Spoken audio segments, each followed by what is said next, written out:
Good morning everyone. This is class 12, subject chemistry, chapter number 1, solid state, lecture number 3. In this lecture, I will be discussing closed pack structures, tetrahedral and octahedral voids. And at the end, I will discuss the homework solution of lecture number 2. First is closed packing in one dimension. There is only one way of arranging spheres in one dimension closed pack structure, that is to arrange them in a row and touching each other. Now if we consider this sphere, now these two spheres, these are touching this central sphere. Or we can say that the number of nearest neighbor of particles in this case is 2. Therefore, coordination number is 2 in one dimension.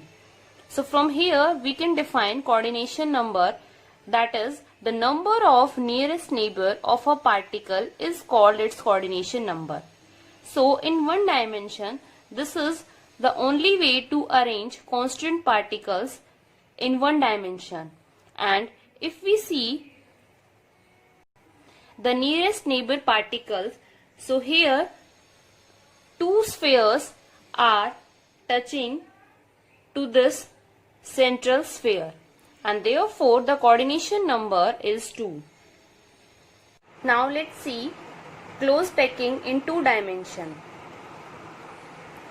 This is the first layer. Now the second case is in two dimension, we are exactly adding the same layer below this first layer, and similarly the third layer is just below the second layer. So from here you can see that the first layer is similar to second layer and the second layer is similar to third layer and so on. This arrangement is called AA type of arrangement, where all layers are aligned vertically. Now if we consider the central sphere, now 4 spheres are touching to the central sphere. So here we can see that the coordination number of the central sphere is 4. Now if we join the centers of these 4 spheres, so here we are getting a square. So this packing is also known as square close packing. So first case is square close packing in two dimension, and the square close packing is formed when we place the second layer just below the first layer and similarly the third layer just below the second layer and so on. So when we place layers in this way, here we are getting A type of arrangement, and this packing is known as square close packing. Now next case is, so before discussing the next case, here you can see empty spaces are present in between these layers, and if the empty space is more or if large empty spaces are present in close packing, then that crystal is not stable. So in square close packing, amount of space filled is 52% and the empty space is 47.6%, which is not good for a crystal. So there is one more way of close packing in two dimension. This is the first layer. Let's name this layer as A.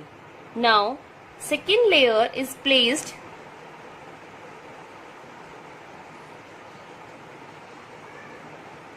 in this manner. This layer is named as B. Now third layer is again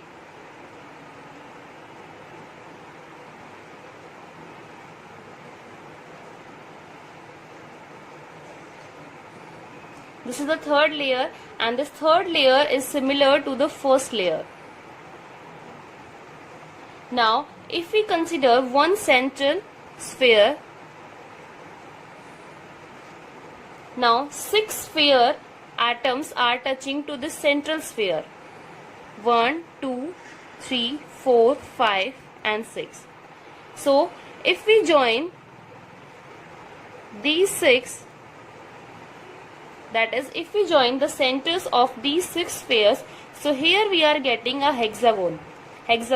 So this packing is known as hexagonal close packing, which is in short known as HCP.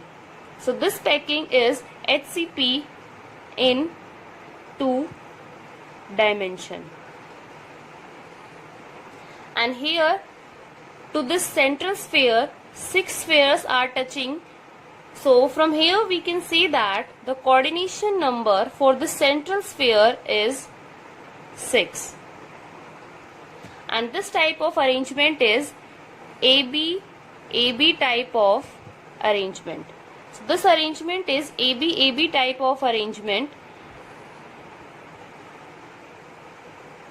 and this is known as hexagonal close packing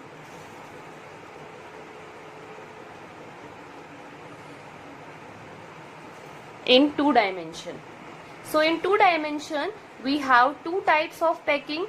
First is square close packing, where coordination number is 4, and this is formed by just placing the layers, that is, the second layer is exactly below the first layer, and the coordination number is 4 in square close packing, and the arrangement is AA type of arrangement. The second possibility is AB type of arrangement, and here the coordination number is 6 for the central sphere, and the arrangement is AB type of arrangement. Now next is close packing in 3 dimension. So we will start 3 dimension packing with 2 dimensional close packing. First case is 3 dimensional close packing from 2 dimensional square closed pack structure. So in 2 dimensional square closed pack structure, AA type of pattern is there. Now in 3D, that is in 3 dimension, while placing the second square closed pack layer above the first, we follow the same rule that was followed when one row was placed adjacent to the other. That is, the second layer is placed over the first layer such that the sphere of the upper layer are exactly above those of the first layer. In this arrangement, spheres of both the layers are perfectly aligned horizontally as well as vertically. So here is the first layer. So this is the first row, this is the second row, and the second row is just below the first row. That is, the second row is adjacent to the first row, and similarly we are placing the third row. Now when we place the second layer, that is in 3 dimension, so the second layer, that is the spheres of the second layers, are exactly above the first layer. That is, when we put the spheres in such a way, now here the second layer is just above the first layer, or you can see that the spheres of the second layer is just above the spheres of the first layer. So this type of packing is AA type. And similarly we may place more layers one above the other. This arrangement is A type of pattern, and the lattice thus generated is simple cubic lattice, and the unit cell is the primitive cubic unit cell. That is, the constant particles are present only at the corner. So this is the first case when we place the second layer just above the first layer, so that the second layer or the spheres of the second layer are just above the first layer. Then this type of lattice is formed, that is, the pattern is AA type of pattern, and the lattice is simple cubic lattice. Second case is 3-dimensional close packing from 2-dimensional hexagonal closed pack layers. Now in two-dimensional hexagonal close packing is, so this is the hexagonal close packing in two dimension. Now here you can see that two type of triangles are formed. These are the empty spaces present in this hexagonal close packing. Here two types of triangles are formed. One is this triangle which is known as A. This empty space is known as void. So let's say in hexagonal close packing we have A type of voids, and second type of void is the triangle which is inverted. Let's name this as B. Now in two dimension hexagonal close packing we have two types of void. Void is basically the empty space present in between these layers. So in two dimension there are two types of voids, A and B type. Now in three dimension, how we can form close packing from this two dimension hexagonal close packing. So we have two cases. Either we place the second layer on this A type of void, or we can also place the second layer on this B type of voids. So there are two cases. So first we are placing the second layer on this B type of void. That is, the second layer is placed on these B type of voids, that is on this inverted triangle. So this is hexagonal close packing in two dimension. This is A type of void and this is B type of void, that is the inverted triangle. Now first we are placing the second layer on these B type of voids. So this is the first layer. Now we are placing the second layer on this B type of voids, that is on the inverted triangles. So this is the second layer. Here we are covering the inverted triangles. So this is the first case. Here we are covering inverted triangles with the second layer. Now this is the first layer which is shown by the pink color. Now the second layer is placed over these inverted triangles. Now when the second layer is placed over these first layer, now here one more type of void is formed. These three spheres from first layer, that is shown by pink color, and the three spheres from the second layer. Now these are forming a different type of void which is known as C void, and these are known as octahedral voids. Now when we place second layer over these inverted triangles, so here a new type of void is formed, and there is one more type of void, that is A type of void. Now when we place third layer, we have again two cases. Either we place third layer on these A type of void, or we can also place third layer on this octahedral void or C type of voids. So next is placing third layer over the second layer. In this we have two cases. Either we cover A type of voids, that is tetrahedral voids, or we can cover C type of voids, that is octahedral voids. Now this octahedral void is formed by 6 spheres, and this tetrahedral void is formed by 4 spheres. Now first case is covering tetrahedral void, that is A type of void. Now this is the first layer, and this green color represents the second layer. Now we will place third layer. There are two possibilities. Either we can cover these A type of voids or the C type of voids. Now first case is we are covering this A type of void with third layer. When we place third layer on A type of void, so here we are getting AB type of pattern. This is the first layer. Now we are placing the second layer on this inverted triangles. Now when we place third layer, that is, now when we place third layer, so this is the third layer. Now this third layer is just above the first layer. The second row is below this third layer. So from here we are getting, this is, suppose this is A layer, this is B, and now again this is A. So when we cover tetrahedral void, so here we are getting AB type of pattern. Now the second possibility is when we cover C type of void, that is octahedral void.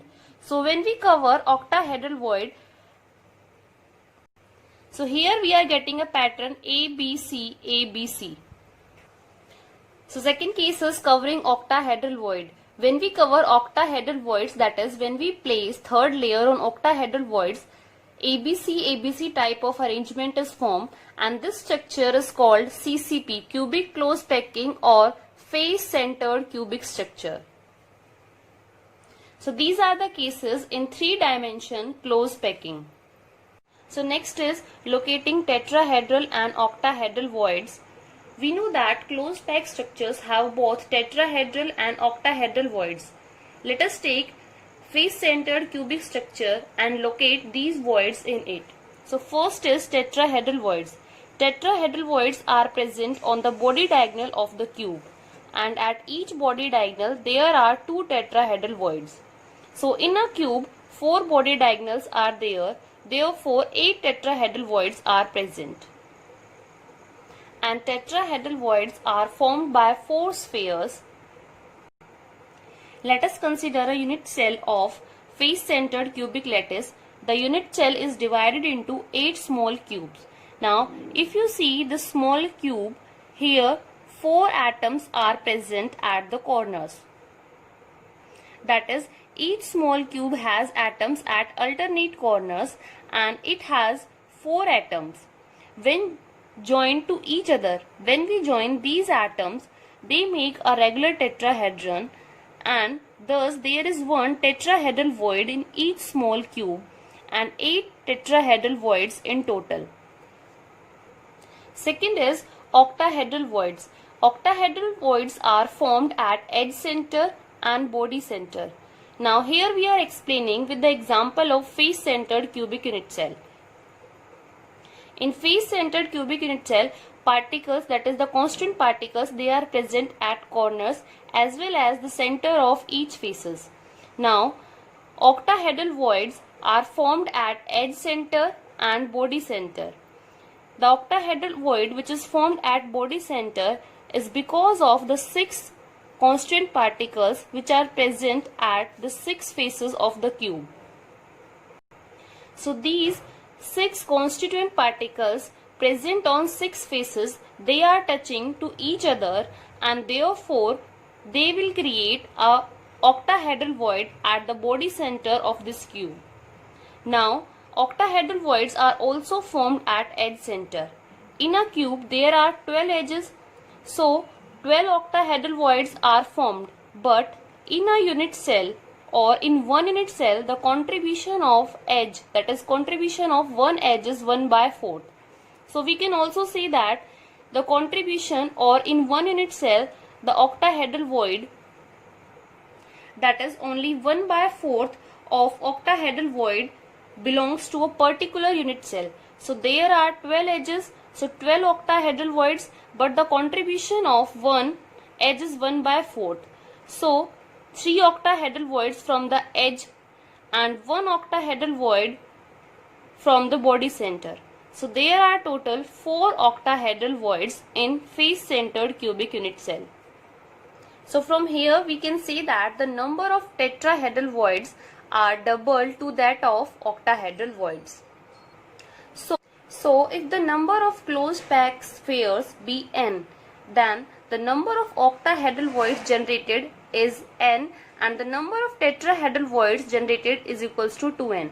That is, in any closed packing, the number of tetrahedral voids are double to that of octahedral voids. Next is formula of compound and number of voids filled.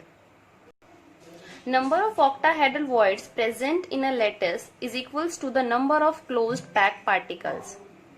Next is number of tetrahedral voids generated is twice this number. That is, in a closed packed structure, the number of tetrahedral voids are double to that of octahedral voids.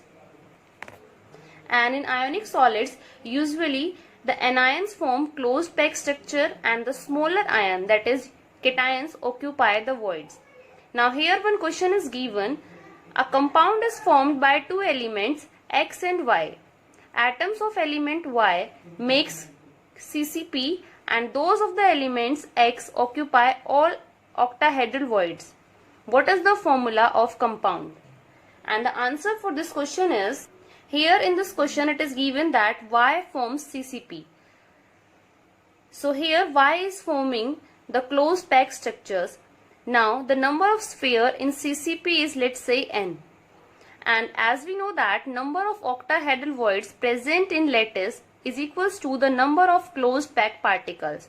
So here X and Y, they are n.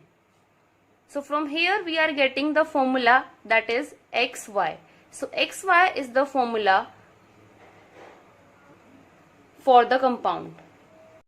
So after doing this, you can solve NCERT exercise question number 1.4, 1.6, 1.7, 1.8, 1.9 and 1.12. Now I will be discussing the homework solution of lecture number 2. First question is, give the significance of lattice point. The answer for this question is, lattice points represent one constituent particle of the solid, and that constituent particle may be an atom, a molecule or an ion. Next question is, name the parameters that characterize a unit cell. So unit cell is characterized by its dimension and angles. That is, the dimensions of the unit cell along three edges, that is represented by A, B and C, and the angles between the edges, that is alpha, beta and gamma. So these 6 parameters characterized a unit cell. Next question is, distinguish between hexagonal and monoclinic unit cell. So in hexagonal, the relation between edge length is A equals to B but not equals to C, and the angles are alpha equals to beta, that is equal to 90 degree, and the gamma is 120 degree. Whereas in case of monoclinic, A is not equal to B is not equal to C. This is the relation between edge length, and the angles are alpha equals to gamma, that equals to 90 degree, and beta is also 90 degree. Second part is, how will you distinguish between face centered and end centered unit cells? So a face centered unit cell has one constant particle at the center of each face, and the particles are also present at the corners. Whereas in end centered unit cell, the constant particle is present at the center of any two opposite faces, and the constant particles along with center of any two opposite faces. In addition, the particles also present at the corners. So in face centered, the constituent particles present at corners as well as at the center of each face. Whereas in end centered, the constituent particles present on the corners as well as on the center of any two opposite faces. Next question is question number 13. Explain how much portion of an atom at corner body center of a cubic unit cell is part of its neighboring unit cell. So the answer for first part is, an atom at corner is shared by 8 adjacent unit cells. Hence the portion of an atom at a corner that belongs to one unit cell, that is 1 by 8. And the second part is, the atom at the body center of a cubic unit cell is not shared by any other unit cell. Therefore, it belongs fully to the unit cell. So the contribution or the portion of an atom at a corner in a unit cell is 1 by 8 and the body center, it will contribute fully to the unit cell. These are the questions I gave you in lecture number 2. Thank you and please like and subscribe this channel.